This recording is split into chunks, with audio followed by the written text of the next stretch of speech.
So you're going to buy a home.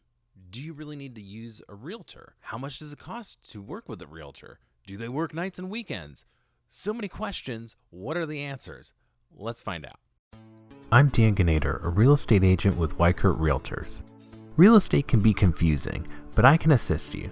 So let's chat for a few minutes about Orlando real estate.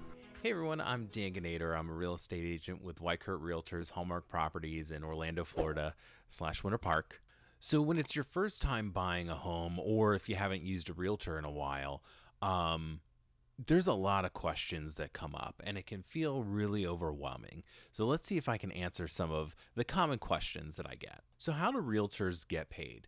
Typically, realtors are paid on a commission, and that is when they actually sell the home. When the home is sold, that's when they get paid. And typically, they get paid from the seller side. So as a buyer, you don't pay the commission for the real estate agent that you're working with in a normal scenario. Now, there is sometimes a transaction fee that the real estate company will charge you. For me, it's $270 for my company, but I typically just pay that because there are so many other little fees that come up here and there, and I figure if I can help someone out just a little bit, you might as well. But that is something that you want to be mindful of. Now, do you have to sign a contract to work with a realtor as a buyer? Yes and no. It just depends on the realtor that you work with. For me, I typically don't. I don't want to make someone think like they have to work with me. I want them to work with me and I want to work with them. And if, it's not working out and we can't find something for you, then, maybe you need to work with someone else, which is totally cool. Now, let's say you see a property that you really like. You're driving down the street, you see it. Can you just call the realtor that's, listed that property?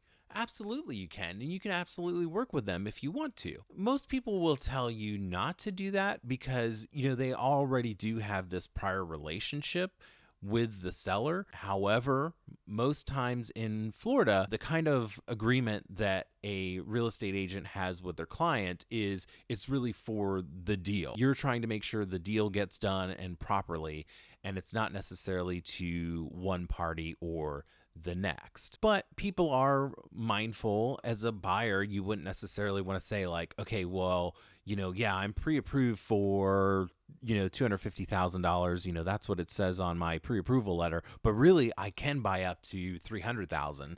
And then so in negotiation, this real estate agent knows exactly how much you can buy, and then they can talk to the seller and vice versa, so that's why a lot of times people will tell you, what, maybe you want to just work with someone who's representing you and not the other side of the contract. Let's say you're thinking about working with a realtor, but you work. So, you can only see properties on nights and weekends. Do realtors work 9 to 5? What are their hours? Most realtors, they work anytime, so it's evenings, weekends, holidays, all that kind of stuff. Some realtors, they may tell you up front, like, okay, I'm available, from 8 a.m. to 8 p.m., after that, I'm not available, things like that. But typically, we're here for you. We're going to work around your schedule. We know that you have busy lives. We don't expect you to take off time every time you want to see a property, right? Then you wouldn't have any money to buy a home at that point. Yeah, realtors, basically, they work whenever you're available. So those are some of the common questions I get about working with a realtor. If you have any other questions or comments, please leave them in the comments section below, or feel free to call, text me, email me, whatever works best for you. Talk to you later.